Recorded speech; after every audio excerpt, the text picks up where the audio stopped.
Good afternoon, everyone. It is a great honor to welcome you all here this evening to a Perth USAsia Centre event, Partners in Prosperity, Advancing Australia-Indonesia Trade and Investment Relationships. It is a timely topic, and I'm glad to hear such a vibrant conversation. It bodes well for what we're going to be doing here today.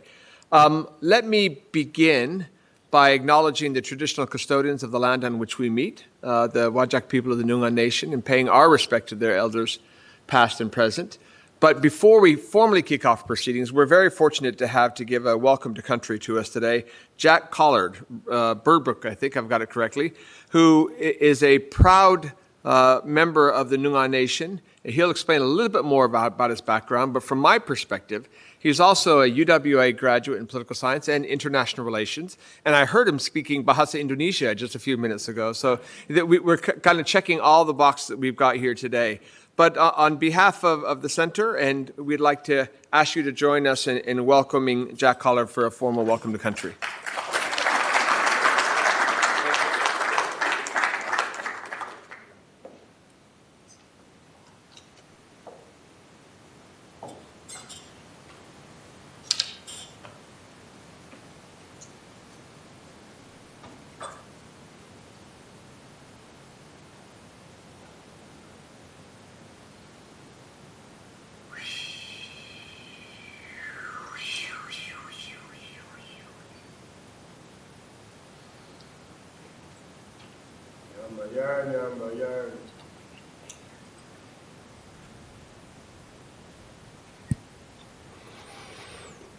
Bayar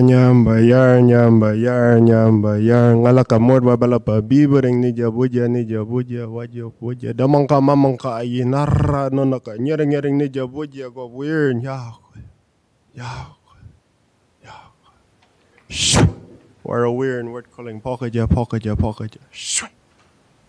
We're a weird word calling pokaja We're a weird word calling pokaja Nganyang damangka mamangka ayinara nonaka damangka mamangka ayinara ya ko nija nonaka binaba parang wa Perdia ba tundrap Kagaraba marba wah ya kol Perdiaba perpuk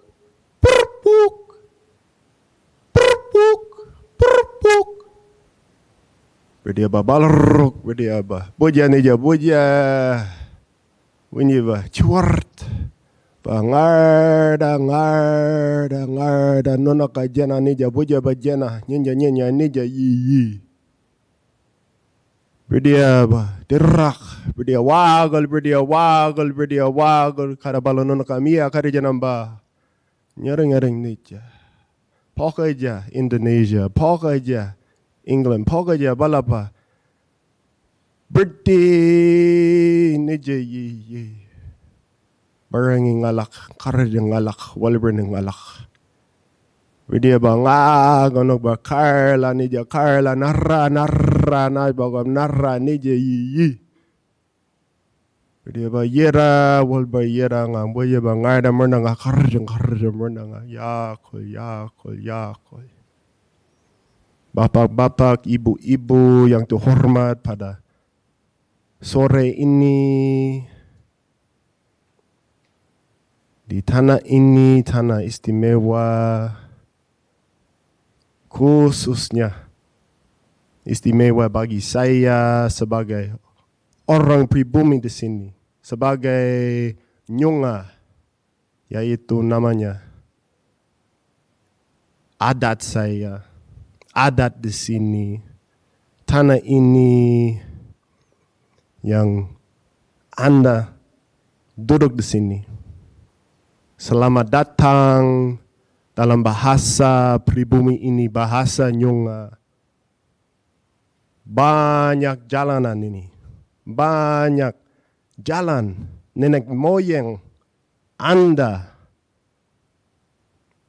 berjalan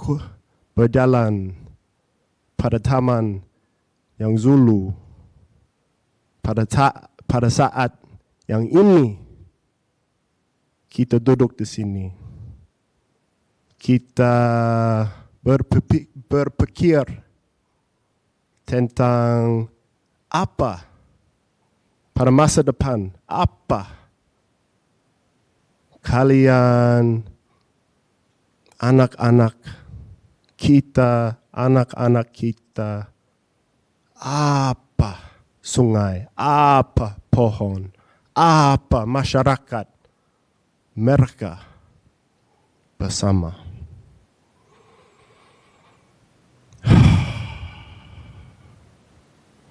In that old language, calling out to my old people, over 2,000 generations of my old people that spoke that language.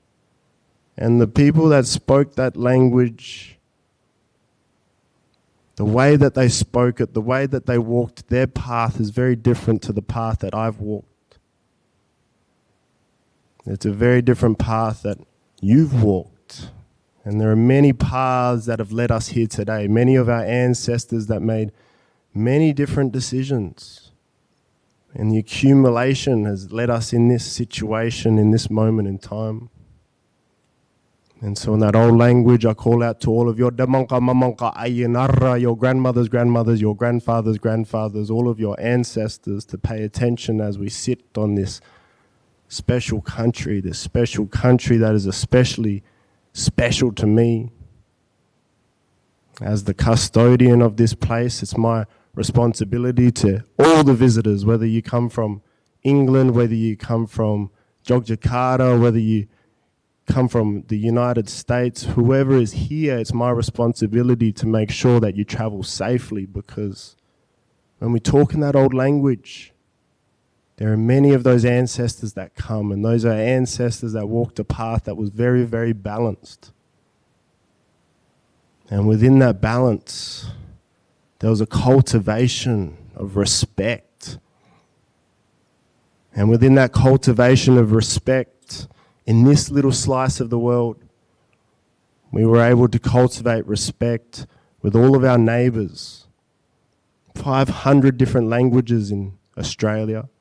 Over 800 different countries with their own songs, with their own dances, with their own stories that connected up with all of the other pieces, as our other pieces connect up with Papua New Guinea, as they connect up with Indonesia. And that's why our languages are very similar. In that old language, calling out to those good spirits to hold this space in a good way, banishing any of those spirits, any of those energies, any of those entities, any of those thought forms, any of those beliefs that are not conducive to connection, that impede our ability to see the future for what it could be, not through the limitations of times and eras that are not right now. It's not 2025, because we are not our ancestors. We're not our mums, we're not our dads, we're not our nans, we're not our pops. We are us. And within this time, there are a tremendous amount of opportunities. And within those opportunities, there's a tremendous opportunity for good and for not so good. There is sustainable and there's unsustainable. We kept peace, we kept balance between these 800 different countries by having these welcome to countries and making sure that when we come together, we are safe. Da Bakar, da Bakar, da Bakar. Travel slowly while you are on this country. Travel slowly when you go back home, because when we travel slowly, we can be guided by those good spirits.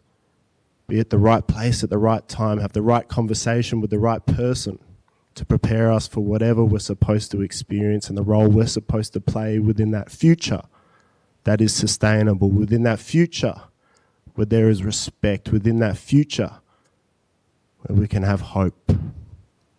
Travel slowly and enjoy the ride. And there's a song I'm going to sing. It's a song about the lightning. It has a vibration that helps with the elimination of any of these energies, these entities, these thought forms, these beliefs that get in the way of us coming together today.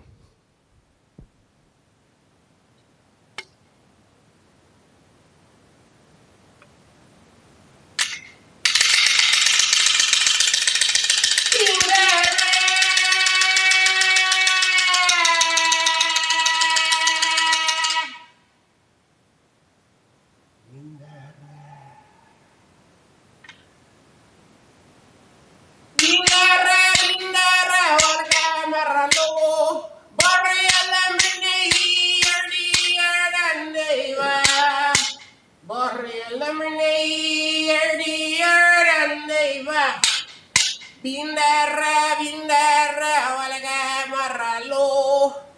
Bindara, bindara, walaga maralo. Borriela mine dear and neighbor.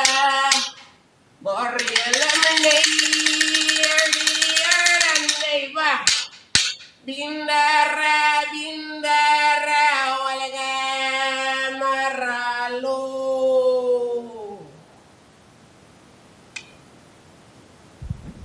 Welcome to Nyungar country and enjoy your time on Nyungar country. Thank you for your time. Thank you for choosing to connect. Thank you for choosing of dreaming for hope. And thank you for all of those decisions that you make after today that are connected to that.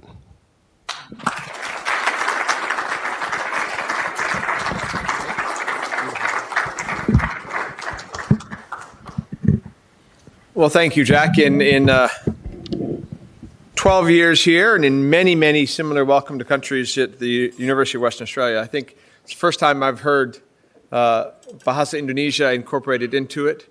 But I think many of you know that the University of Western Australia is situated in kind of a very important meeting place for the Whadjuk people of the Noongar Nation. And I think you, like me, probably could feel a sense of what it might have been like hundreds of years ago during the course of that very heartfelt welcome. So thank you again, Jack, in terms of the process. One of the first things you may notice is that I'm not Dr. Kate O'Shaughnessy. You need to add a few inches. I'm a little bit shorter, and unfortunately, I don't speak Bahasa Indonesia. Kate, unfortunately, has had a family emergency, was not able to join us here today. And so I'm standing in her stead, and I'll be a poor substitute for that. But my congratulations to her for all her tremendous efforts. Kate has a PhD in Indonesian Studies from this university and has done a tremendous job in helping build, with many of you in the audience, the ongoing relationship between not just the University of Western Australia and Indonesia, not just Western Australia and Indonesia, but Australia and Indonesia more broadly. So our particular thanks go out to Kate in that regard. Allow me to acknowledge the Scott Leary, MLA, here in the office, Brian Walker, MLC, and other members. I'm looking around the audience. There's many other people I should recognize, but I want to make sure that we get immediately to what is going to be a really magnificent program. We're honored today to have a keynote speaker to kick off an event, which will be then followed by a panel discussion, which I will introduce separately. But our keynote speaker today is someone who probably doesn't need introduction to anybody who's turned on a TV or opened a newspaper in the last 15, 20 years. Jennifer Westacott AC was appointed by the Department of Foreign Affairs and Trade to be an ASEAN business champion to Indonesia in March of 2024. And again, there's a lot of titles around the world, but champion is a particularly cool title, Jennifer. I like that very well. I think many of you know Jennifer is the first female Vice Chancellor at the University of Western Sydney. She serves as a member of the Reserve Bank of Australia's Governance Board. She spent over a decade as the Chief Executive Officer of the Business Council of Australia and was a senior partner at KPMG. So she's served at that wonderful intersection of government and policy and academia and international relations. And so I think we're all fortunate to have her as our champion in this relationship. Since without further ado, please join me in welcoming our keynote speaker today, Jennifer Westacott. Jennifer.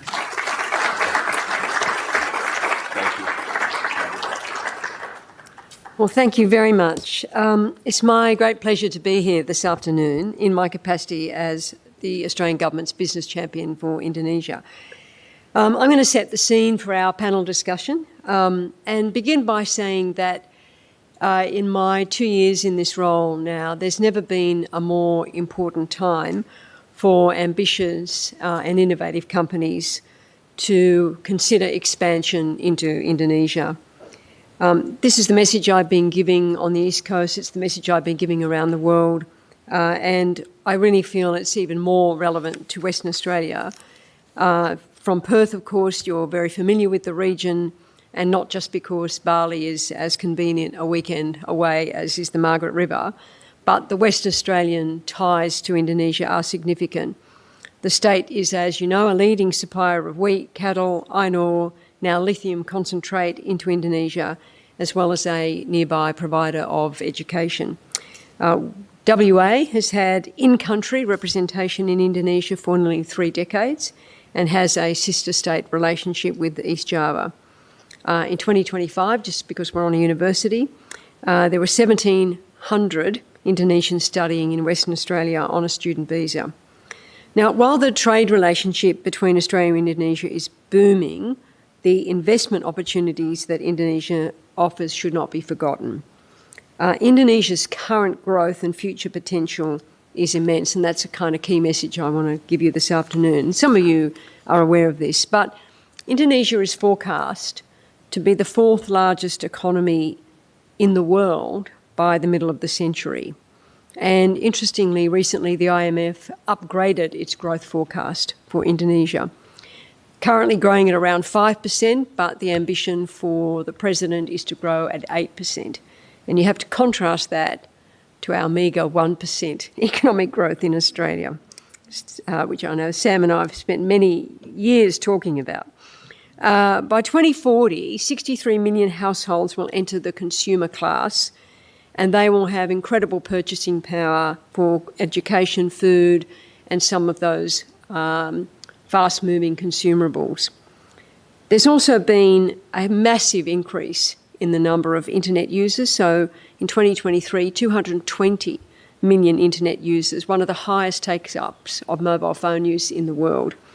And in the past decade, there's also been a massive infrastructure boom. 8,000 kilometres of roads, 1,600 kilometres of new railway lines, 27 new airports and 26 seaports.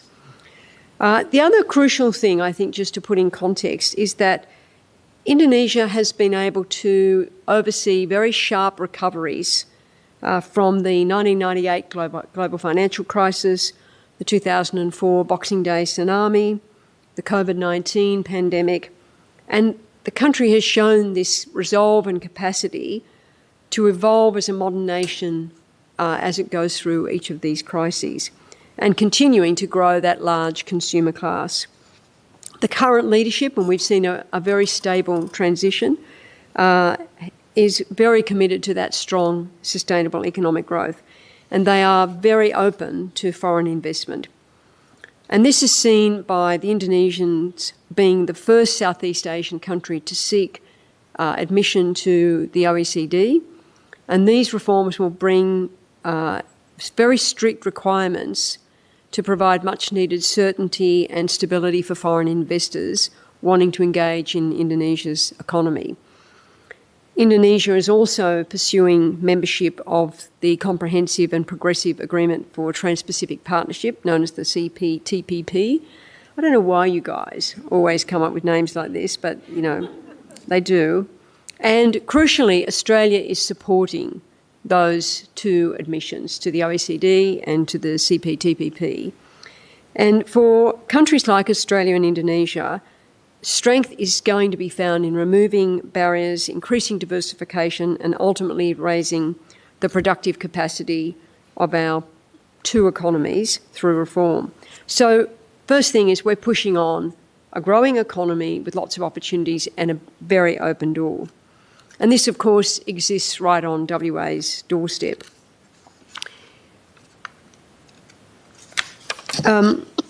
Many foreign companies have shown that effective market entry can be done and done quickly. Now, my own university, Western Sydney University, where I'm the first Chancellor, woman Chancellor, not Vice-Chancellor. I would not want to be a Vice-Chancellor. My university was the first foreign university to be allowed to offer undergraduate qualifications in Indonesia, in our new campus in Surabaya. Now, we did that in 2 years, from go to woe. So we opened our campus in September last year. We put in the application for licensing 2 years before, done all, of course, the building upgrades and so on. And that would be unheard of if I was trying to do that in Australia. And so I guess my first message is what I see on the ground is companies, including my own university, pushing hard against that open door and finding that you can actually remove those barriers to investment. The level of Australian government support, too, to help companies and help investors has never been as high as it is now. Many of you would know that 2 years ago, the Prime Minister launched the strategy developed by Nicholas Moore called Invested. And DFAT, Austrade and Export Finance Australia are now working really closely to bring our respective strengths to support the implementation of that strategy. Since the launch of the strategy, 9 business champions have been appointed. I'm, of course, the one to Indonesia. And their job is to do 3 things: to drive awareness, to identify blockages, and to oversee initiatives and major deals. As part of that, for Indonesia and Vietnam, the government supported dedicated deal teams, and they are highly resourced and they are working through very specific propositions. So we have about 122 deals on our book that we're looking at, some obviously less mature than others, but it's that dedication of that resource that I think is going to change the investment equation. A new technology landing pad in Jakarta is supporting the tech companies, the mid-sized tech companies, to scale up and identify those Indonesian opportunities and drive Indonesian partnerships. The Australian Southeast Asian Business Exchange, or CBIX as it's known, has been supporting these very targeted missions to Indonesia to help introduce Australian companies to potential partners, to raise awareness. I've led a number of these missions. This included the largest ever outbound investment by a number of delegates in February, which was 39 investment partners, so Macquarie, the big industry super funds, into Indonesia for a very, very important delegation looking at those investment opportunities. And I think quite a lot of things have flown from that. And in 2 weeks' time, I'll be leading another very big trade mission that's looking on food security and agricultural prosperity. In addition, last year, the Australian government established a $2 billion Southeast Asian investment financing facility to help support Australian projects with a focus on clean energy and infrastructure. So there's great potential in Indonesia and Southeast Asia, backed up by government support. So a few observations since I've been business champion. Firstly, there are great success stories of Australian companies thriving in Indonesia.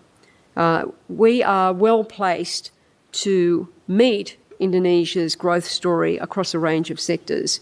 So my own university, Monash University's had a long presence in Jakarta at a postgraduate level, and more recently Deakin have announced that they'll be opening a campus. Then you've got a lot of activity in the mining and met sector. Companies like Orica and Thiess continue to offer world-class mining technologies. You've got companies like Austin Engineering, based out of Western Australia, doing an incredible innovation of turning around the major Caterpillar equipment from the mining sites here, using Indonesian labour and ingenuity to upgrade that equipment. You've got a West Australian company, Gelflex, a major producer of disposable contact lenses, again based here in Western Australia. And what those companies are doing is basically segregating the production chain and looking at those high-volume, high-cost labour aspects of their supply chain and situating those in Indonesia, particularly in these special economic zones, these mostly in Batam, the ones I've seen. So great story there in terms of there are great examples in the health sector, Aspen Health, and you've got companies like Icon expanding into Indonesia. The second thing is that there's a lot of openness to trade. So the Comprehensive Economic Partnership Agreement is being updated this year. It's due for its 5-year review. Obviously, the first visit Prime Minister Albanese did when he was re-elected was to go to Indonesia, and the President and the Prime Minister agreed to upgrade that document. But I encourage all of you to make a submission to that, or your institutions that you represent, because it's an opportunity to even further remove those barriers to trade. We've also seen recently the launch of the Kangaroo Bond on the 7th of August. It raised $800 million Australian off the back of $8 billion in orders, and that was a 10-fold oversubscription. So a big show of confidence by Australian investors. And what I see on the ground is this tremendous complementarity of our two economies in terms of the areas that we're looking at for expanded investment. Health, mining, medtech, and huge opportunities around critical minerals and lithium. Their ambition is to produce 200 million EVs, and of course Australia has ensure that there are no tariffs to electric vehicles from Indonesia coming into Australia. Agriculture and agribusiness. The President's nutrition program will see 83 million free lunches a day given to Indonesian children and parents. So do the maths on the supply chain behind that. And of course, huge opportunities in education. So the complementarity of the sectors, clean energy, all the things that are kind of driving the Australian economy and diversification are there in Indonesia. The second thing that has happened in my time since I've been doing this role is they've created two very important structures. So an entity called Danantara, which is a bringing together of all their state-owned enterprises. So those of you familiar with doing business in Singapore who've worked with Temasek will know what an advantage it is to bring all of the SOEs under one umbrella. That will make it easier to partner with SOEs and make a kind of easier channel. And they've also been given a very clear mandate to reform the SOE sector. In addition, a couple of years ago they formed Investment Indonesia, INA, and it's got quite a bit of sovereign capital. It's also got a mandate to expand partnerships and to bring international investors with Indonesian partners. So there's some infrastructure there now, as well as the infrastructure the Australian government's put on the ground that I think is really going to help. And my final observation is that despite outdated perceptions of what it is to do in business in Indonesia, I think we have to reset our mindset to succeed here. Indonesia, that I see when I go there pretty regularly, is not the Indonesia of 1990s. It is a fundamentally modern, progressive economy, a very, very big emerging consumer class with a big demand for consumer goods, and a lot of predictability and stability offered in the trading environment against a backdrop of tremendous insecurity and instability in the world trading arrangements. And our biggest risk, I think, is missing out, because I see investors from North Asia, from Europe and the US investing heavily in Indonesia, and obviously very big investment from China, which we can talk about. They've studied the market, they've put people on the ground, they've identified the right business model to go in, they've partnered with the right people, they've built relationships, and they're making it work, and they are making serious returns off the back of that. So my nervousness is that we are taking too long to get this investment up and running. And secondly, that we've got to be careful not to take a transactional, opportunistic mindset. This has got to be about complementarity of economies, complementarity of growth opportunities, and complementarity of shared ambition about the aspirations of our two countries. I mean, the bottom line is this: there are 277 million people on our doorstep.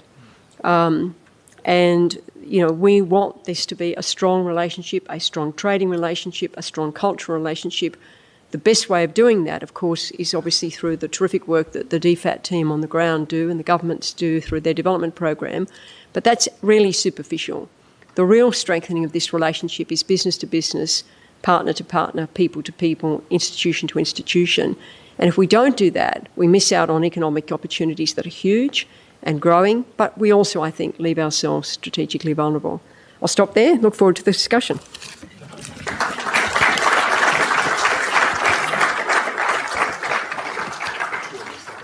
Yep. With a clear and powerful speech like that, I have this image in my mind I can't shake, and forgive me on this.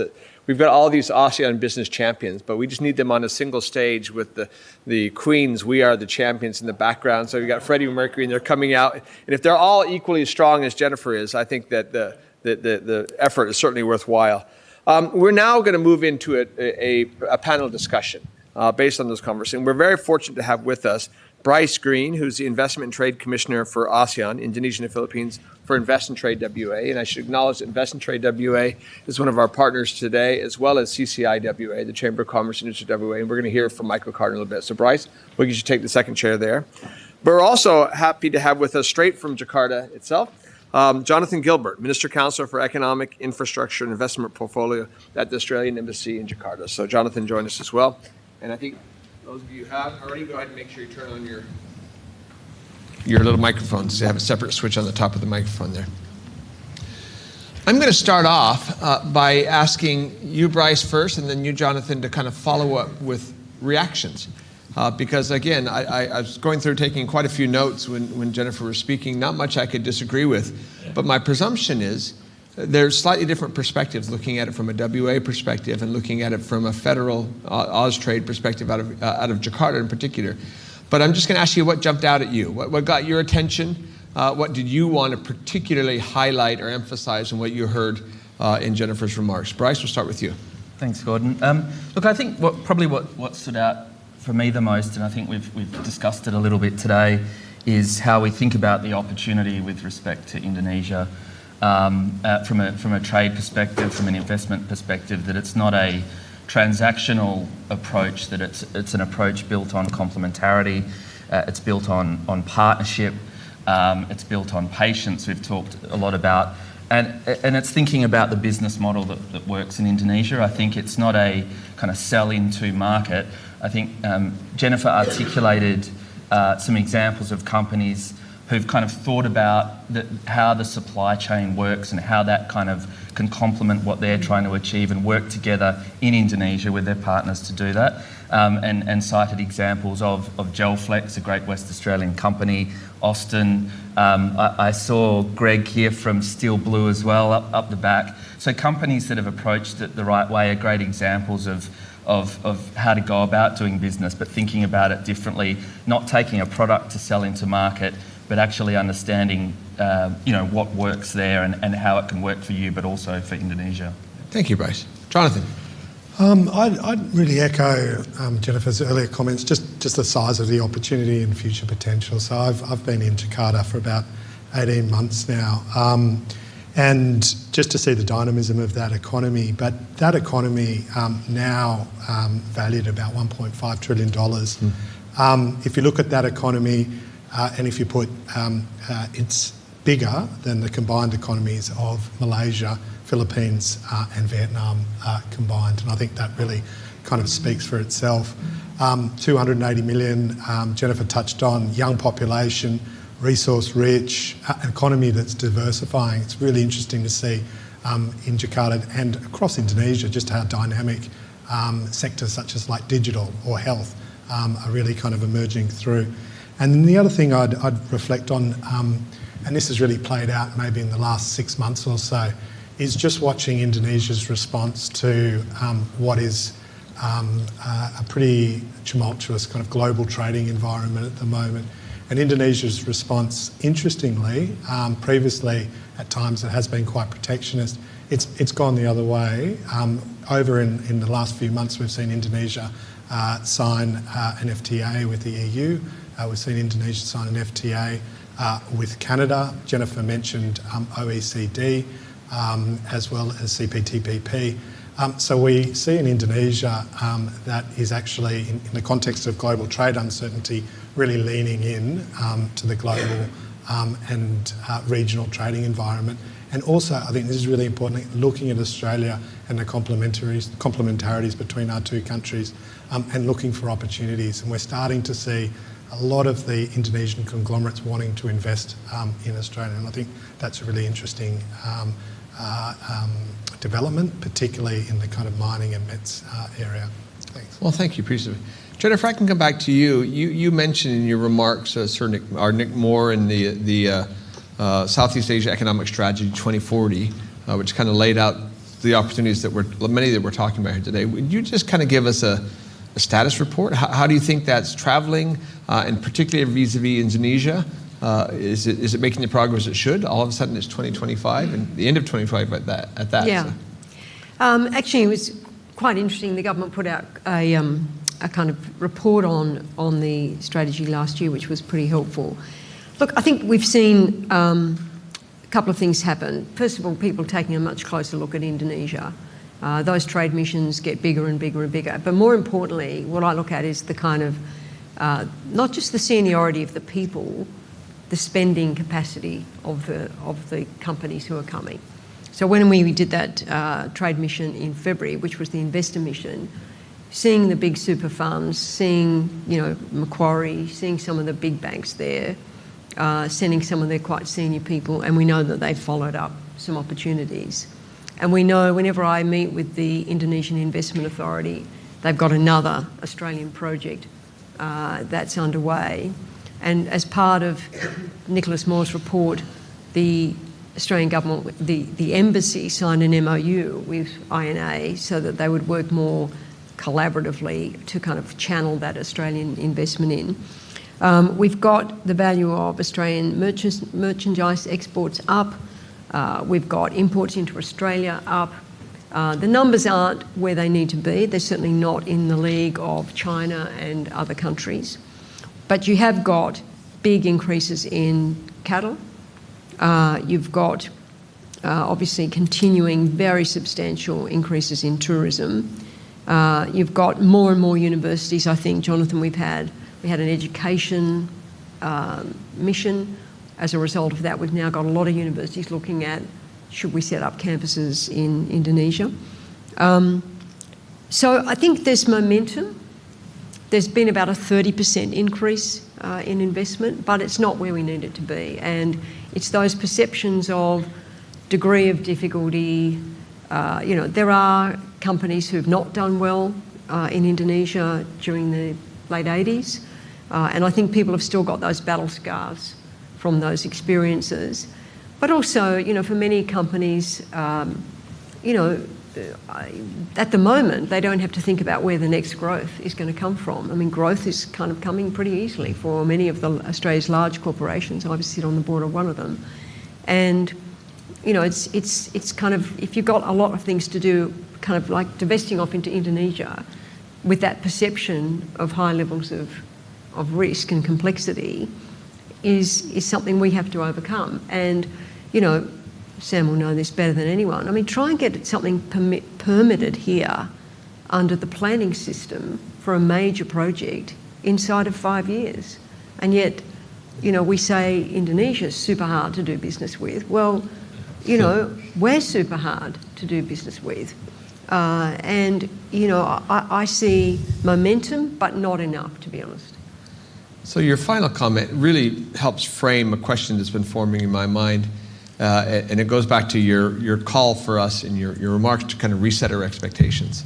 In the 12 plus years I've been here, I've been increasingly developing a bias that in this economic relationship, Australian outgoing foreign direct investment into Indonesia is a relatively minor trend, at least in terms of the potential of incoming foreign direct investment coming in from Indonesia, because the scale of those firms and their vision and their drives are pretty impressive compared to our corporate community. And again, I'm not looking at you, Sam, but I'm just thinking more broadly, where we tend to be, particularly our banks and our big supers, we tend to be pretty risk averse. We don't tend to do a lot of investment in the region. We tend to put our investment dollars in the United States or in Europe, elsewhere. And so both of you are challenging my expectation, because you're talking about Australian delegations going there, doing investment projects in Indonesia, and that's not a narrative that from a decade ago I'm really familiar with. And so I wonder if I might ask you to address that tension between, and it's not necessarily a tension, the complementarity, if you will, of actual Australian investment in Indonesia and Indonesian market, and that compared with the potential for us attracting Indonesian investment here into our market? It's a good question. I mean, there's certainly no shortage of appetite about investing here, and there's a lot of capital. There's a lot of money to come into here. So part of my job and part of the embassy's job is to kind of get that two-way trade. And certainly their government very much sees this as a two-way trade opportunity. And one of the things that isn't talked about enough, that there's a massive opportunity which will have trade and investment spin-offs, is capability and capacity building. So they are very interested in setting up their own cattle industry. They are very committed to setting up a dairy industry. That's a very complex thing to do, obviously, and probably quite challenged. But certainly they want food sustainability. They are very interested in things like how we run an energy market in Australia as they diversify their energy sources, as they kind of commit to net zero. So when I meet with the state-owned enterprise minister and the energy corporations, they're fascinated by how the NEM works on the East Coast, how you bring in renewables and baseload power, how you actually kind of like get that market to work in a market basis. So I think... So for those of you in Western Australia, the NEM is one of those many national enterprises which does not include Western Australia. you might be sort of like grateful for that. That might be one of the kind of things that's given the state real momentum, to be honest. Fair enough. But what I'm saying is this, that there's a lot of interest in more than just trade. And I think this is my message, which is we have to see this as a strategic relationship, not a transactional relationship. So one of the things they ask me about all the time is how did asset recycling get done? So we've got a lot of mature assets that we now believe can be corporatised or privatised. How would we do that? And so Australian companies and Australian governments have got huge expertise there. They want a lot of exchange around, as I said, agriculture, etc., but also on clean energy, on the sort of productivity that the mining sector has done here. And so that's going to, I think, lead to long-term trade relationships as well as strategic relationships. We're also, as part of my business champion role, not just looking at trade, we're also looking at strategic initiatives. For example, they have a nursing surplus, we have a nursing shortage. In fact, we've all just been at a session about how would we actually bring a nursing workforce into Australia, allow those nurses to upgrade their skills, deal with some of our workforce shortages, and allow those nurses to return to Indonesia with a higher level of skills. Now, there's not a kind of trade transaction there, but there's a massive human capital opportunity there, and the Germans are already doing it, the Japanese are doing it, why aren't we doing it? We're also, I think, a number of West Australian universities are part of this consortia, looking at how do you upgrade teacher capability. They've got very low PISA results. So I guess my message back to government has been, let's not just think about this as get a few deals on the table. Let's think about this as long-term strategic capability building, because if it's not us who does it, it'll be someone else who does it. So the Indonesian investment minister always says to me, you know, Jennifer, you know, the Chinese are happy to put money here, they're happy to put capital here, they're happy to invest in initiatives. Why won't Australian companies do it? And we're just ceding ground, but for me, we're ceding strategic advantage. And Gordon, Jonathan? Yeah, do you mind if I just build on Jennifer's earlier comment just around the kangaroo bond? You mentioned particularly some of the institutional investors historically and the banks and the super funds being hesitant about investing in emerging markets. I think across the board, not just in Indonesia, but a lot of these institutional investors are having to take a look at emerging markets right now in this world, and obviously Southeast Asia and the growth there factors into that. But I just wanted to reflect on that kangaroo bond story. I think it's a really interesting kind of first step for some of the large, more conservative institutional investors kind of dipping their toe into Indonesia. Indonesia came out to Australia with a kangaroo bond looking for, I think it was $500 to up to $800 million. And for the first time, we really saw institutional investors, the big super funds, buying into and subscribing to that bond subscription. And that is an important step because it gets them engaged, it gets them looking at the market and thinking about the market and what else they can do in the future. So can you take just a second to explain the kangaroo bond itself? Where it originated, who paid, because I don't know that everybody here, evocatively we can understand it, kangaroo bond, but sure. So obviously Indonesia issues bonds to pay for its debt. It's always been in USD. But recently they have been issuing bonds in Hong Kong dollars, but for the first time the Indonesians themselves said we would like these bonds to be denominated in AUD, and we wanted to go to Australia in the first instance and do a roadshow and for Australian institutions to have a look at that debt and think about it. The subscription was over 10 times. But interestingly, not just from Australia, but across the globe. So the real relevance there is this is Indonesia actively soliciting investment in these bonds from Australia. Yeah, right? correct. Yeah. And the response has been good, which Fantastic. is very good. Yeah. All right, Bryce, we can come back to you. You're our representative, our commissioner in Indonesia itself. What are the specific sectors or areas for the investment that we've just been discussing here that are of particular priority for Western Australia? I think from an investment and trade perspective, a lot of the areas of focus for us is framed around the Diversify WA framework. So I think from a trade perspective, really the focus is on areas that have long underpinned the relationship. So the primary industries, kind of agribusiness trade is still really strong. International education has long been a kind of cornerstone of the relationship.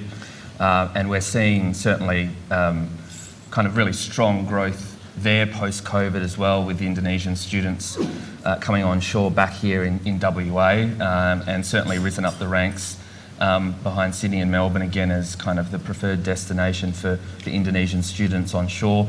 But most West Australian universities and training providers remain very active in market, pursuing kind of partnership and research opportunities. A great example of that is the WA East Java University Consortium, which hosted a research summit in Perth earlier this year. And that's a really great collaborative opportunity. There's been some 280 research kind of projects that have come out of that over a long period of time and that continue to attract funding. And so that's again a kind of cornerstone of the relationship. I think interestingly, we've touched a little bit on opportunities in kind of the digital transformation area, and that's where we're seeing, even from Western Australia, companies that are in the kind of AI, cyber, not so much the blockchain space, but there's huge growth opportunities there for companies looking into Indonesia as well. From an investment perspective, and Jonathan's talked a little bit about this, but our focus is on supporting Indonesian investor interest in Western Australia, and there's been really strong growth over the past 12 months, particularly interest in the mining and met space here in Indonesia. And I think many people here would be familiar with the fact that Australia's METS industry has played a really critical role in the growth of Indonesia's mining industry over many years and is very well respected. There's 70 Australian METS companies on the ground in Indonesia, and certainly a number of West Australian companies. Jennifer talked about Austin, Como Engineering as well, which recently won WA Exporter of the Year at the Export Awards. Has an established presence in Indonesia and is very active. So I think those remain the key areas for us in terms of both trade and investment. You've already done a great service to me, because as a professional storyteller who just learns good things and tells the same story over and over again, I've for a long time focused on simply stainless or Indomie noodles and stuff. So to have Austin and Como and these other news stories is really helpful. To have the story of the kangaroo bonds, it's essential to kind of reset expectations, as you were saying. And I think we've talked about today, earlier today as well, we had an opportunity to have a discussion with the Premier about some of this, and it's about there's a lot of power in business telling these stories. Business who are on the ground, who can talk to the successes, who can talk to the challenges, who can talk to the things that they've done wrong that they would reflect on in hindsight to do differently. I think there's a lot of power in those stories, I think, from people who are practically experienced in that. Less so from me talking about it, and more so from them. I think the opportunity to engage those storytellers, the businesses themselves, is really important. And just to build on that, as an embassy, we routinely find out kind of news stories of Australian business that have been operating in Indonesia very happily and successfully, but we just haven't been able to kind of hear their stories. So one example is seek.com.au, the recruitment agency. They have a huge office in Jakarta and have been doing incredible business through another website called Job Seeker, which they own. We just hadn't heard that story. Met with Seek the other day. They're looking to do more, not just in Indonesia, but all across Southeast Asia. So part of it is also the embassy finding out these stories and really telling them and sharing with them. And healthcare is the other one we haven't talked about. Healthcare is really a big opportunity. As people kind of go into the middle class, they obviously consume more health. So Aspen Health looking at potentially setting up 600 clinics. Icon Health with their cancer work. So, this is a big opportunity in an area where Australia has great strengths in research, but also great strengths in provision. The nursing workforce one is kind of like a tangential opportunity there, because we have to create a nursing workforce capable of supporting a kind of a population that starts to look more and more like our population, with chronic disease and obviously greater incidence of things like stroke and heart disease. So, you know, that's a sector that we don't talk about a lot, but there's huge opportunities there. So all three of you have highlighted something that I think is very useful for an Australian audience. And that as we think about international trade or even international investment, we're acculturated to think about commodities, right? You can measure how much we export, and we tend to rank our economic relations with China, Japan, Korea, based on how much they import of our commodities, because that's a pretty clear thing that everybody can understand. But your discussion of education, your discussion of the healthcare sector, of nurses, even the tech IT stuff like SIG, they're much more people-to-people things, right? So I wonder if you might address that maybe finally before we open it up to the audience. What are the primary areas where we should reevaluate or reset our expectations in terms of the potential of Australia-Indonesia relations that are more about what people are doing together as opposed to the sale of either commodities or products? Right? Yeah, well, I mean, I was the head of the Business Council, so I'm always going to say you should not ever forget the selling bit, right? Yeah, okay. There's nothing wrong with that. But on the selling bit, I do think everyone needs to stand back and firstly ask themselves, as companies in Australia, whether they're, irrespective of what sector they're in, where is growth going to come from? And where is growth going to come from over a decadal kind of point of view, particularly when you've got an economy here growing at a very low rate of growth. So, you know, if you're going to get a kind of total shareholder return, where is that growth going to come from that pushes your share price into another space? And so I don't kind of carve out the sectors in that way. I think that's the first question that any company ought to ask. But I think the opportunities in an economy like ours, which is moving more and more towards the services economy, to actually start to see the big export opportunity in services, not just in commodities, is important. And I think that will just build capabilities I was talking about earlier, but it will build a sense of partnership and a sense of trust. And I think that's the kind of differentiation we have to have as Australians in this relationship, and think about, to be honest, as I said, you've got to think about this strategically. Like, you know, we should be concerned that they do not perceive us as investing in either in making investments or being partners with them in capability building, because they will, I know I've laboured this point, but it's very important, they will find someone else to do it. And that's not good for us getting growth into those markets, but it's not good strategically. So I think that kind of people-to-people side of things builds kind of joint capability.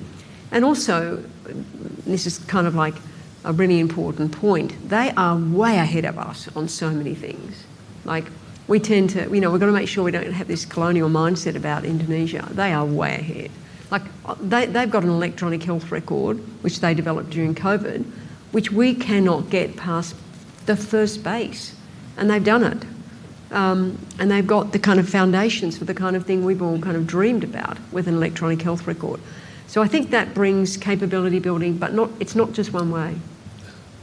No, I find that every visit I have to Jakarta, it seems like they've thrown up a new city the size of Perth in a different neighbourhood that I hadn't seen before. So I get what you're saying. Bryce. I think to answer your question, Gordon, and I'm going to look at Robbie here, but Robbie Gaspar, who's at the back, but sport, I mean, is something that a love of sport is something that Australians and Indonesians have in common. You know, I've lived in Jakarta for on and off for 11 years now, and that was the thing that struck me is like just a fantastic way to connect with people. And certainly under the Western Australia East Java sister state relationship, which is now 35 years old, and so much has been delivered under that relationship in the past. And it is about investment and trade, but it's also about that kind of people to people, that strategic engagement. And so, you know, this year it was fantastic to host the Persebaya Football Club in Perth, one of the biggest football clubs in Indonesia. You know, they are a business powerhouse, you know, a multimedia empire, sporting club. And, you know, they came down to play. Where's Perry? Perry from Football West is here as well. You know, Football West did a phenomenal job hosting them. But the impact that had back in Indonesia was phenomenal. 16 million people tuned in to watch the game live in prime time, and and it was against a kind of an unknown club in Western Australia, but the fan base is just phenomenal. So I think that has been, and then that has benefits beyond, and Robbie talks a lot about this, but that has benefits beyond just the kind of people to people side of it. We had team owners and friends come down and other corporates to engage and build those relationships, and so I think for us that's a fantastic relationship that we're only looking to grow. So we had a visiting fellow from Indonesia at the time, Jenny Wanata, who went with a number of members of my team, and they reported that other than the fact that it was cold, which it isn't in Jakarta, she would have felt that she was at home in Indonesia with the audience there, which is fantastic. Over to you, Jonathan. Gordon, I'd be remiss not to just briefly spend some time on the political relationship between the two countries at the moment. Probably right now the relationship is in a good shape, as it's been for a long time. You would have seen Prime Minister Albanese visiting Indonesia in May, only 10 days after being re-elected.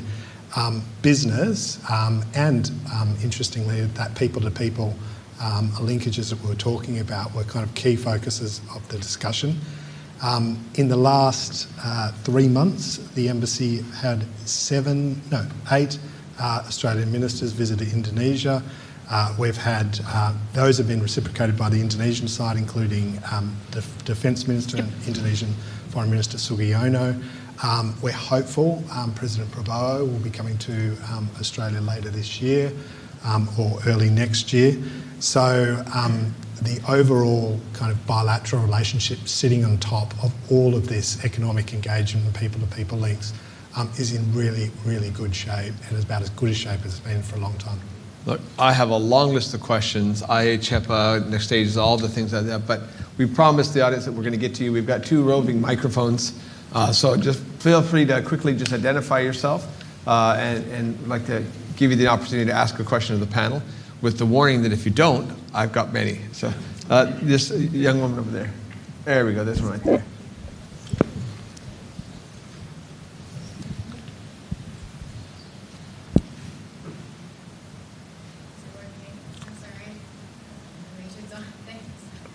All good? Wonderful. Hi, sorry. I'm Desiree Phoenix from a mining company out in the Philippines, Alstron. And so not directly in Indonesia, but for ASEAN-related topics coming up with the ASEAN Summit hosted even in Malaysia. What would you say about the lithium mining industry in Indonesia? I do understand that here you mentioned a lot of red tape, getting things approved, but would you say political instability in Asia is one of the key reasons that Australian investors still have a bit of fear entering into the Indonesian market, not just for lithium, but for other resources, because that's what we encounter still to this day in Philippines or other ASEAN sectors? Thank you. Yeah, sorry, can you just do that again? So specifically around lithium, or sorry? Sorry, so just to clarify, what we see with the lithium market and other markets is not only price fluctuations and volatility, but political instability as a key criteria, not just hindrance to permitting, delays and other blockages or barriers to entry in the market, but political instability still being a huge issue in the ASEAN market. They believe that entering into mining for exploration can have your license revoked. A lot of issues that we encounter due to political changes, not just from Australia to Indonesia, but Indonesia internally. And how would you reflect that for Australian investors to be confident with the Indonesian market? Yeah, thank you. I think, on specifically around lithium, it's been really interesting to watch, but specifically going all the way back to 2022, 2023, when President Widodo came out to Australia and was seeking lithium from Australia. What's been really interesting is the Indonesian economy, particularly in the EV and mineral space, is dominated by some pretty powerful and significant conglomerates. Those conglomerates consistently have been coming to Australia, specifically Western Australia, but also Northern Territory, and talking to Australian lithium companies about supply. Interestingly, we just got statistics back maybe last month. Australia is now exporting about $100 million worth of lithium to Indonesia through those conglomerates. So it's starting to enter the supply chain. So I think the trade's happening, the conversations are happening. I think some of the nervousness back in 2022 around lithium was that there wasn't a lot of offtake kind of available. Now with kind of lithium prices coming down and more lithium on the market, some of that offtake is available, and we're starting to see it go to Indonesia. Still early days, but it's interesting to watch. So could I add a little bit of a discordant note and get you to react to this as well? Because having sat in many of those visiting delegations in 2022, they're very keenly interested in lithium. The response from the West Australian government, from industry is sure, but it's going to have to be greenfield because all of our output is already bought and paid for. If you want something new, build something new. But there's something that's more important, and this goes back to the point that you've been making, Jennifer, about if we don't do it, somebody else will. The Indonesian interest in lithium was based on their recognition that they had a lot of nickel and that they wanted to be a battery manufacturing country in their own right. But that nickel investment came primarily for China, and then very quickly there was a massive overproduction of nickel, which then put our own businesses here in Western Australia out of business. And so outside of this circle of people who care about or are interested in Indonesia, there is probably a broader public perception now, 3 years later, of Indonesia as a competitor, if not a threat, right? Because of the way the Chinese came in, and rather than giving opportunity and development, moving up the supply chain to Indonesia for batteries, they essentially turned Indonesia into the quarry for the Chinese electric vehicle market, and it didn't help Indonesia. And so I'm just kind of, that is the broader public discourse, and I'm wondering how you wrestle with that. Maybe we'll start with you, Jennifer, then. Yeah, look, I don't think there's any doubt that that's how it's perceived. I think this is where you've just got to take this long-term perspective on this, and look at the amount of lithium capability we have here and look at the opportunity that's there in terms of their demand. Price is always going to be the big issue here. And you can't ask Australian companies to sell things for less than what they can sell them to a competitor. I mean, you just can't. Like if you stand up at your AGM and try and explain that one, it's not going to work. So price is an issue. I think the big opportunity is whether or not we would ever want to do processing there. And that, I think, has some concerns about the amount of Chinese equity in some of those lithium processing facilities. But I think to kind of ignore it because of those complexities would be a mistake, because we've got a lot of it, the world's going to need a lot of it, they're going to produce a lot of electric cars. I think there's a deal to be done to try and get some synergy there rather than competition. But there's no doubt that those decisions about nickel were problematic, and there's no doubt that when you talk to Australian investors about refining, the prospect of a joint venture with a Chinese company is very, very concerning. So, but we're going to have to work it through, because the alternative is we've got a resource that we don't have as many customers for, or someone else with that resource sells into that market, and over time prices get to the level that people want just because of pure demand and supply. And on nickel, Gordon, I mean, Indonesia is has the largest nickel suppliers in the world. It has over 50% of nickel suppliers in the world, so it's always going to be a challenge for Australian industry. Very good. Bryce? No, I was just going to say, I mean, Indonesia is still attracting massive investment in EV supply chains from, BYD, multi-billion dollar, Hyundai from Korea. Yep. So there's significant investment flowing into Indonesia in that space. Obviously, they've got ambitions for an end-to-end supply chain when it comes to electric vehicles. Most of the interest in lithium in Western Australia still relates to offtake or projects that are no more than 1 to 2 years away from producing. There's still not that interest in kind of the early stage investment in that space at this time. So, well, still, Jonathan's report that the investment is flowing already. Well, there is offtake going in. $100 million here, $100 million there. Pretty soon you're talking about real money. Is that how you say it? All right, other questions we've got. The gentleman right there in the middle. We got a microphone coming up to you, if we can sneak that down the line there.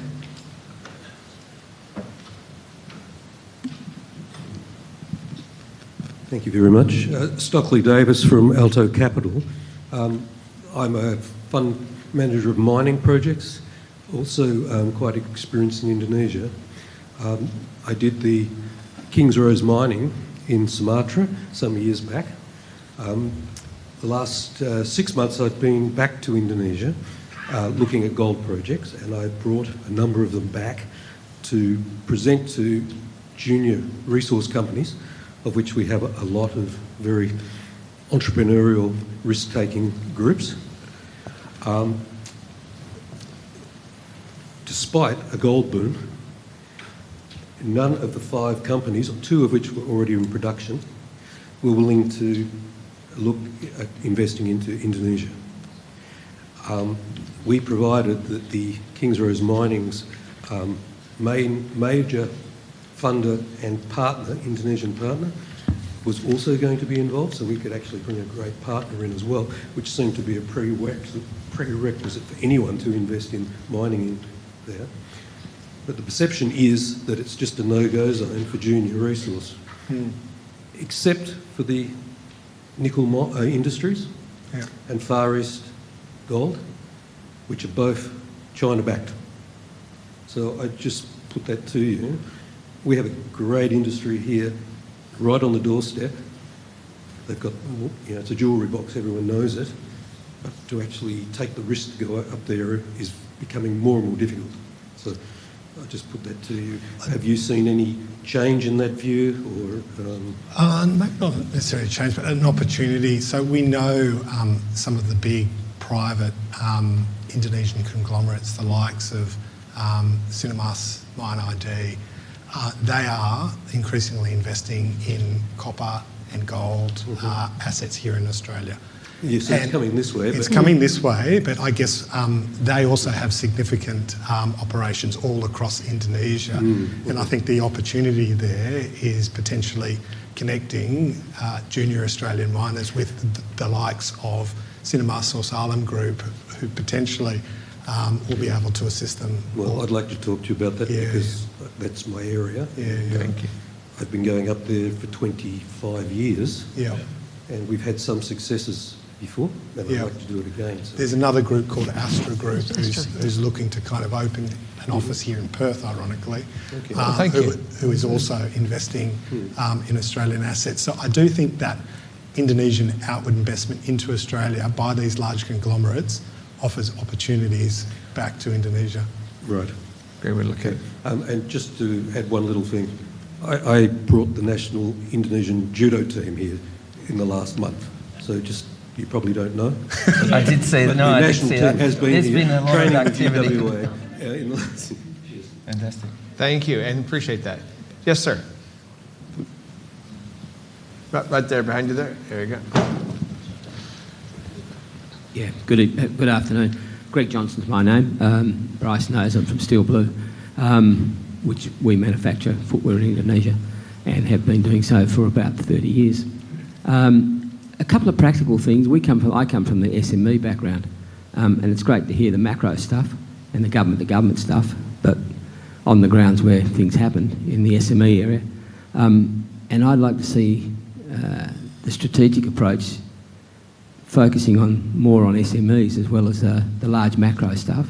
And I think there's a gap in the strategic approach to Australia and Indonesia in terms of the SME category. So that's just a comment I'd make. The other comment, observation I'd make, I'll agree with Jennifer. The train's already left the station in terms of other countries investing in Indonesia. We're missing out on tremendous opportunities. Sure. And Indonesia, in my opinion, and as I said, I've been going here for a long while, is where China was 20 years ago. And it's going to become the dominant player in the whole Asian region. And if we don't strategically understand what is happening now, we are going to miss out. The world is now a global competitive place. And if we're not collaborating with other countries globally, we are going to be well marginalised. We are already being well marginalised, and it's just not obvious. But one of the other questions I'd like to ask in terms of practicalities, to have a relationship with a country, you have to have access both ways. We don't have any longer in Western Australia a direct service to Jakarta. We have one service, which is Boutique Air. We need to get Garuda back here, or CityLink, and I don't know if anyone has been doing anything to encourage them to come back. They don't particularly want to come back because it's all about making money. They've got a limited number of aircraft, and at one stage they had capital issues. They don't now. Danantara has invested, and they're getting new aircraft, and they're revamping their whole airline industry. The thing that we could do now, so that we can get easy access, would be to encourage them to come back to Perth and Jakarta, even if it's only on, and I spoke with them last week, I was in Jakarta, even if it's only on a 3-day basis, where Monday, Wednesday, Friday, during a reasonable hour of time. Now, our business, and we're there every week, we don't use Batik Air because it goes at a terrible hour of the morning, 1:45, and usually late, so it doesn't arrive till 5 o'clock and the day's gone. So we go via Singapore frequently, and we have people there all the time. There's 15,000 residents, Indonesian residents living in Australia who use Batik but would prefer to use an Indonesian airline if they could. So I think there's a very practical way of the Australian government and the West Australian government getting involved in encouraging Garuda to come back to Western Australia directly. And one of the suggestions I'd make, by way of a promotional suggestion to the Department of Trade, is that exporters and importers who use the direct service should initially get some sort of air freight subsidy, whether it be $2 or $3 a kilo, because air freight's very expensive. We would bring our samples in and out regularly if we could have an air freight that was reasonable. That's just one small example. But filling the belly of the plane with some export dollars makes it worthwhile. It gets the airline a better yield. So that's one suggestion that I could make, a practical suggestion that the government could work on. The other suggestion I'd like to see is it's no good talking about trade. Trade also has to be visually, you have to see it. So whilst we have offices of trade in Indonesia, they're all locked away.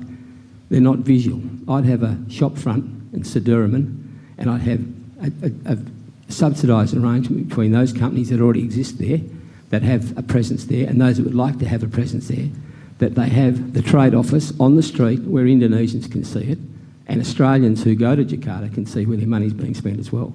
Anyway, that's just a couple of suggestions that are very practical. Well, thank you. So two specific suggestion questions for you, Bryce. Yep. But then, Jennifer, I want to come back to you to the broader question of the gap between the SMEs and the larger strategic vision. So, Bryce, we'll start with you. On direct air routes, Greg, that's on our radar, pardon the pun. I think, look, I agree with you. I think there's, the Perth-Jakarta direct connection is really important. It's a business connection. It's a what they call a VFR, visiting friends and relatives connection. So we're keen to see a kind of full service carrier back on that route.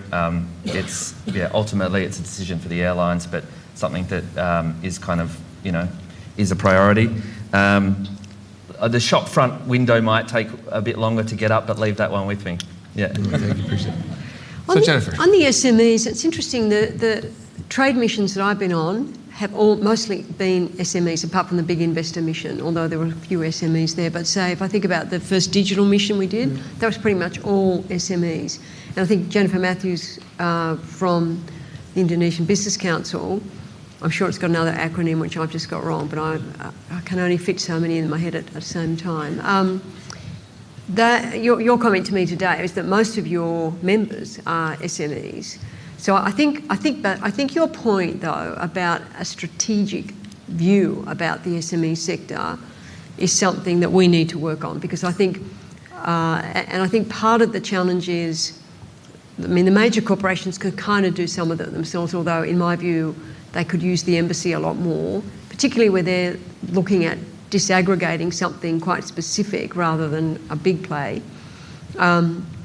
But I do think your point about a strategic view about the SMEs is a really important one, which I think we can pick up, and perhaps in the IA-CEPA review, really looking at what are the barriers to SME scale up, because I think the final point is a lot of the growth here is going to be SMEs scaling up.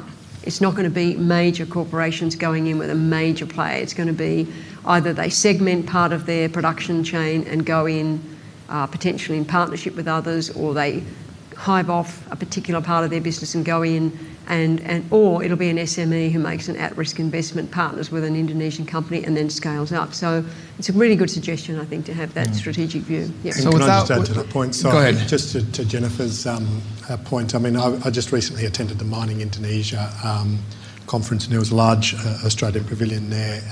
The majority of the participants from the Australian side were SMEs, but it was operating, as Jennifer said, partnered with a local Indonesian partner as part of a bigger kind of ecosystem. So it really kind of depends on what specific sector, but in particularly the MET space, Australian SMEs are pretty active in Indonesia. But part of that strategy, I think, can also be how the $2 billion fund is used, because that's really about closing the gap on some of those crucial projects, and obviously that's really targeted to the SME sector to get projects across the line. But your comment about China is an important one. I mean, I look at the relationship, and when I first started the Business Council in 2011, there was just no question that people wanted to be in China. There was no question that people were going to put serious offices on the ground.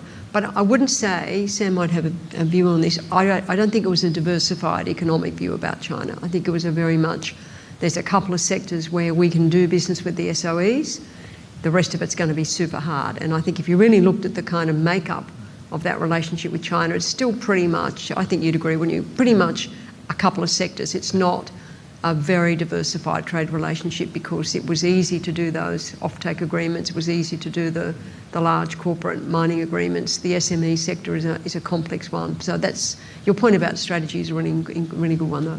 So a slightly contrary view to this, though, is that without disagreeing at all about the importance of SMEs, this Australia-Indonesia economic relationship does not exist in a vacuum. You have the Australia-China economic relationship, sure. Australia-Korea, Australia-India, Australia-Vietnam, Australia-Japan. Just a month ago, largely on the shoulders of people like Sam Walsh, we had the largest ever Australia-Japan Business Cooperation Committee joint meeting in history, which included the largest ever Japanese delegation to Australia in history, 350 very, very senior business leaders. And so the Indonesia relationship, in all candor, has been characterized by the lack of presence on the big end of town with a lot of SMEs. And so I understand what you're saying in terms of making sure that you service SMEs. But if you're thinking about the broader next thing, and you had seen this from the BCA, one thing that Indonesia doesn't have is the tent poles, if that makes sense. No, but it's a really good point. But one of the things I did when I was at the BCA was help them set one up. So they've set up an Indonesian Business Council. Along the lines of the BCA, because I said, if you really want to get that major corporate relationship going, you've got to have a sister kind of structure that the BCA can push its members towards. If they've got to go through 25 little structures, it's more complicated. And that, I think, also allows you to have the major advocacy around policies. And so the other body cut in, which is, I guess, the AJBC, whatever it is, equivalent, they are now pretty substantial. And one of the things I did when I ran the BCA was sign an MOU with them. On the Indonesian side, Kadin, is that right? Yeah, Kadin, yeah. So I think I think it's a really good point, though, Gordon, which is that they've got to mature their business structure as their tent poles, as you say, in order to do business with the major corporations. And acknowledging, I'm looking around the room, Ross Taylor and Phil Turtle and Jennifer Matthews, all the people who have done so many hard yards for so long on these things. Look, I know you have further comments, and there's other questions too, but what we've deliberately done is reserved a period of time for a bit of a reception so you can ask more specific direct questions for the panelists here. I want to turn over some time to Mike Carter at the very end to offer a vote of thanks from our partner in this, CCIWA. But before I do that, Mike, I got a little bit of advertisement first. I have a commercial of our own. I think many of you may know that over the last 3 years, the Perth USAsia Centre has really pioneered something that's done in few other institutions, certainly not other universities the same way, is we've developed a series of micro-credentialed courses. The main one is Australia and the Indo-Pacific, something that we've now run, I think, 7 times, just wrapped at the 7th time. The good news is, with work with the state government, we've just gotten approval for this to be a WACE qualifying course. We have a specific high school course on Australia and the Indo-Pacific. And then based on that model, and my colleague Dr. Lisa Kluwitz here, who's done all the stuff that I say it's really her, we built a specific course on understanding Australia, understanding the Australia-Indonesia relationship as a master class. And then on top of that, there's a specific, even shorter sprint class on understanding Australia for the global community that we've translated into Bahasa Indonesia, so understanding Australia for Indonesians. And so the amount of online digital courses that are available for anybody who's just been newly assigned to this, or in your corporation who is just curious on the side, is growing in terms of the process. And we are fortunate enough that we decided that we wanted to make one of those courses free. They're at a very low price point anyway. We did put an envelope on a chair, but there was no guarantee that the chair was going to be filled. And so what we did is we used the registrations and did a random flip through blind point down. And it turns out that Tracy Lim. Is Tracy Lim here? Who's Tracy? Tracy ran away. All right, we're going to do it again. I don't trust Phil Turtle. We'll do it again, and we'll identify who we've... Oh, you found one there? Yeah. Oh, there it is. Very good. Very good. So that's just a free course, but if you have just a moment, Google Perth USAsia Centre, go to our website, look at the micro-credentials, because there's more than any other country, there's a particular growing body of work available online for people who want to understand the Australia-Indonesia relationship, and particularly the other way around. So work there very much. Thank you, Lisa. Thank you all for coming, and please allow me to turn the time over. We'll just sit still here while Michael Carter now finally gets to give up and give the final word. So we'll wait.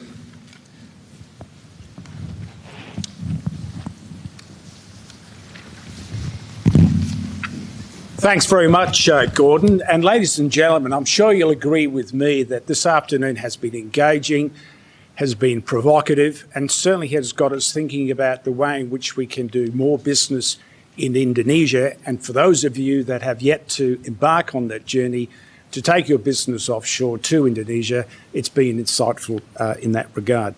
Jennifer, I fully understand why you are Australia's ASEAN business champion. Your ability to unpack threads of the Southeast Asian strategy, I think, is impeccable. I only wish I'd recorded your remarks so that I could share with the thousands of SMEs that we service every day in their global international engagement endeavours. I would like you to know that we here in Western Australia have an unofficial ASEAN business champion for Indonesia. His name is Ross Taylor, so I don't know if you've had the opportunity to have a chat with him, but maybe later you can. Bryce, you're our man on the ground, boots on the ground, perhaps the steel boots that you do wear on the ground. I want to thank you for sharing some really important stories, examples of West Australian companies that are cutting their teeth in Indonesia, including a dear friend of mine, Keith Seed, who's also doing business in Indonesia. Great to see you, Keith. It's those stories that relate to SMEs. And as a call-out, we have a publication called Trade Matters. The Chamber of Commerce has over 12,000 subscribers. Please contact me if you've got those sort of stories. And the same to yourself, Jonathan. Yeah. We'd love to get those stories out to the marketplace so that businesses can look at that and go, wow, maybe it's time that I should be doing more business into Indonesia. Jonathan, you made reference to the IA-CEPA version 2.0. Yep. We're really excited about that. In fact, only a couple of weeks ago, all the principal chambers around Australia sat down and had a similar discussion about IA-CEPA Mark II. Yep. And we'll certainly be very keen to support you through the chamber movement in terms of feedback and perspectives on how version 0.2, if you like, can certainly take that growth moving forward. Okay.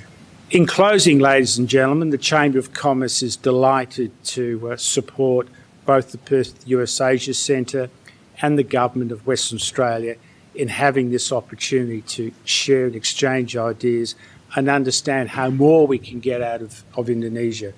At the Chamber of Commerce, we issue services, whether it be the thousands of certificates of origin that we issue daily.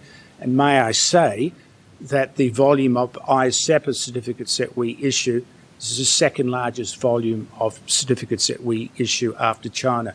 So that's telling me very clearly that the free trade agreement is working since it came into power. And Greg, many of those IA-CEPA COOs that we issue are for small to medium-sized businesses. So with that in mind, I'd like you please to put your hands together to thank Perth USAsia Centre, the panellists here today that have really provided their valuable time and share through their pedigree, their insights and perspectives. And of course, it would be remiss of me not to also acknowledge Gordon Flake. You know, the provocateur, he's catalytic, he's got a wonderful way of just bringing out the threads that get us to think about ways in which we can do more business in incredible Indonesia. So once again, ladies and gentlemen, thank you. And we now have an opportunity to engage over some networking. Thank you. Thank you. Thank you.